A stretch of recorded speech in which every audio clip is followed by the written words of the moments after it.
औज़ुबिल्लाहिमिनश्शैतानिर्रजीम बिस्मिल्लाहिर्रहमानिर्रहीम।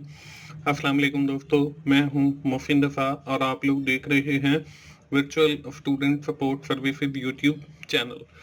दोस्तों, आज की जो मेरी वीडियो है वो CF 605 यानी सॉफ्टवेयर इंजीनियरिंग 2 की हमारी जो असाइनमेंट नंबर 1 आई हुई है उस हवाले से है। दोस्तों, ये असाइनमेंट हमारी सेमेस्टर साल 2020 की है। दोस्तों, चलिए हम सबसे पहले अपनी इस असाइनमेंट की रिक्वायरमेंट्स को देख लेते हैं, क्योंकि रिक्वायरमेंट्स को देखना इतना ही ज़रूरी है जितना उसका सोल्यूशन बनाना है, क्योंकि छोटी छोटी बातें होती हैं जिनको हम अक्सर मिस कर जाते हैं, जिसकी वजह से हमारे मार्क्स डिटेक्ट हो जाते हैं।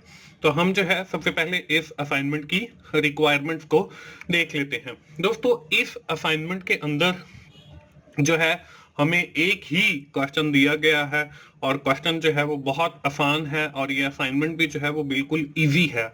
अगर आप थोड़ा सा समझ के इसको पढ़ लेते हैं तो बिल्कुल आसान है।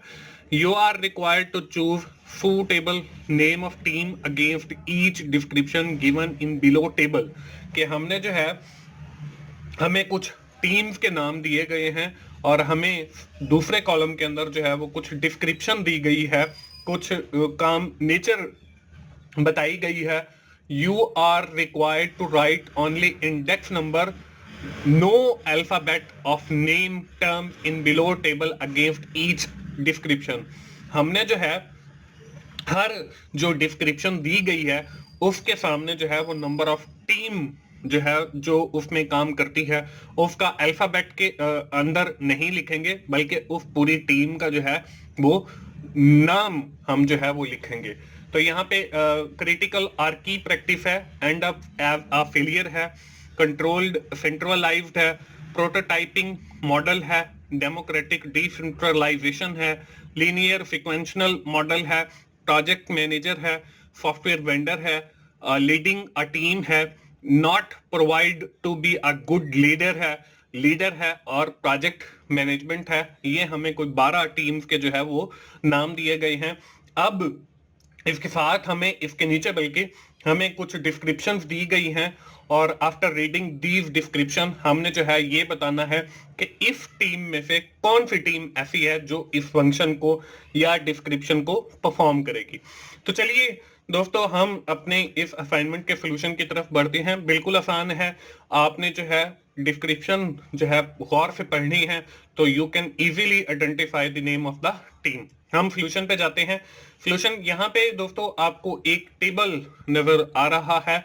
इस टेबल में जो है पहले क्वेश्चन नंबर है या डिस्क्रिप्शन नंबर है, फिर वो डिस्क्रिप्शन या क्वेश्चन आ जाएगा और फिर आंसर के अंदर जो है मैं आप लोगों को उस का आंसर दूंगा जो कि एक टीम होगी। इसमें पहली जो स्टेटमेंट है वो लिखी हुई है plan, organize, control and motivate.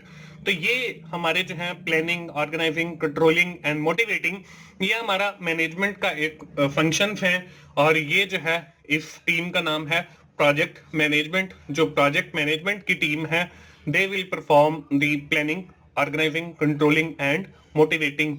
इसके बाद दूसरी जो हमारे पास स्टेटमेंट है वो है visionary have big hurt, smell the problem, full of the team and make decision on his good feelings।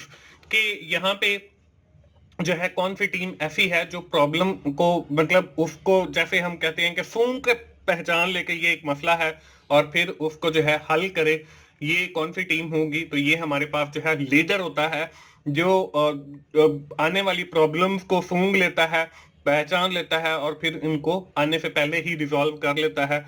और जो बहुत सारे डिसीजंस होते हैं about team as well as the work, वो लीडर लेता है। तो यहाँ पे लीडर आएगा।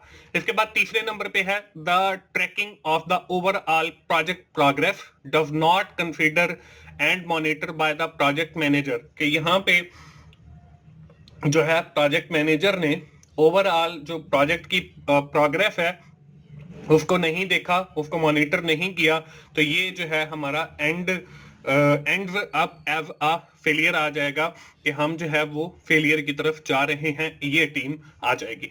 इसके बाद चौथे नंबर पे है highly expert people in technology. अब इसके सामने जो मैंने लिखा है वो प्रोजेक्ट मैनेजर लिखा है।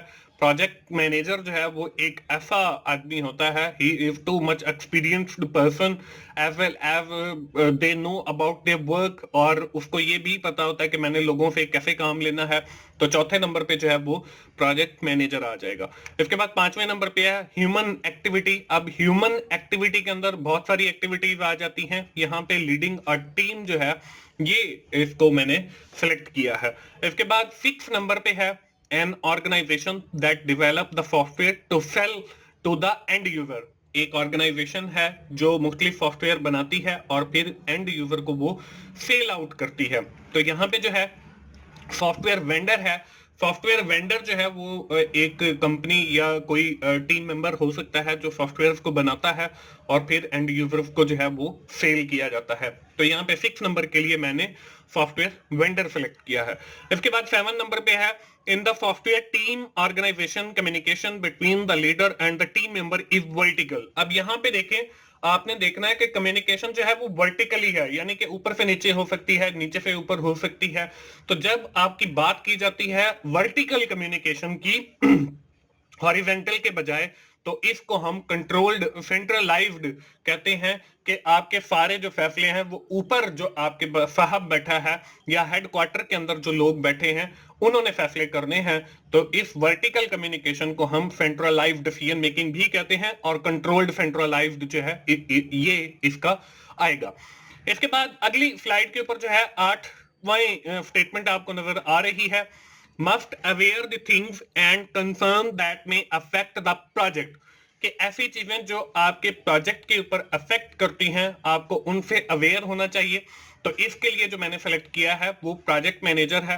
प्रोजेक्ट मैनेजर जो है वो एक ऐसा आदमी होता है जो प्रोजेक्ट के ऊपर इंटरनल या एक्सटर्नल इफेक्ट्स होते हैं किसी भी रीजन की वजह से, किसी भी फैक्टर की वजह से, वो उनके बारे में ना सिर्फ अवेयर होता है बल्कि अगर वो उस पर इफेक्ट करते हैं तो वो उनको कंट्रोल भी कर लेता है। तो मैंने जो है वो 8वें के लिए प्रोजेक्ट मैनेजर सेलेक्ट किया। इसके बाद 9 नंबर पे है a team organization structure that suitable for research organization that deal with the complex problem having research element. तो इसके लिए जो है वो मैंने डेमोक्रेटिक डिसेंट्रलाइजेशन के हर बंदा जो है उसको प्रॉब्लम बता दी गई है और उसको कहा गया है कि आप इसका कोई ना कोई हल निकाले, एक रिसर्च की जा रही है। तो ये डेमोक्रेटिक डिसेंट्रलाइज्ड मैंने जो है इसके लिए सेलेक्ट किया है। इसके बाद अगली जो स्टेटमेंट है वो है project is simple and small with stable requirement. के प्रोजेक्ट जो है वो बिल्कुल आसान है, स्मॉल है, छोटा सा है और इसकी जो रिक्वायरमेंट है वो भी आपकी कम है। तो इसके लिए जो मैंने है लीनियर सीक्वेंशियल मॉडल जो है वो सेलेक्ट किया है through which we have develop this project. इसके बाद अगली जो स्टेटमेंट है वो है in the software team organization loose structure and everybody is equal. कि आपका जो स्ट्रक्चर है वो लूज है और हर बंदे को जो है वो इक्वली राइट हासिल है। तो यहाँ पे भी जो है वो मैंने डिसेंट्रलाइजेशन लिखा है कि हर बंदे को जो है वो अख्तियार है कि जैसे मर्जी करे, बस उसने टास्क को अचीव करना है। अगर कोई उसे फैसला भी करना पड़ता है ऑन द स्पॉट तो वो खुद कर ले। इसके बाद अगली जो बात है वो है software project requirements are not very clear. कि आपकी जो प्रोजेक्ट की रिक्वायरमेंट्स हैं वही क्लियर नहीं है। तो उसके लिए मैंने जो है end up as a failure कि अगर वो क्लियर नहीं होंगी तो हम फेलियर की तरफ चले जाएंगे। इसके बाद यह है 13वें नंबर पे ऊपर just to win a project software project team prevent unrealistic documentation. कि यहाँ पे जो है मैंने इसके लिए not provide to be a good leader. कि अगर आपके पास अच्छा लीडर नहीं है तो आप ना तो किसी प्रोजेक्ट को विन कर सकते हैं और ना ही कोई एक अच्छी टीम बना सकते हैं और ना ही आप अच्छी डॉक्यूमेंटेशन कर सकते हैं। तो ये इसके लिए मैंने not provide to a good leader लिखा है। इसके बाद 14वें नंबर पे है suitable team organization structure for problem having no complexity and relative well known domain. इसके लिए जो है वो मैंने डेमोक्रेटिक डिसेंट्रलाइज्ड लिखा है। इसके बाद दोस्तों आगे जो है वो 16वें नंबर पर start project with the good potential employees and confidence but whole team unable to keep this movement. तो यहाँ पे जो है end up as a failure लिखा है।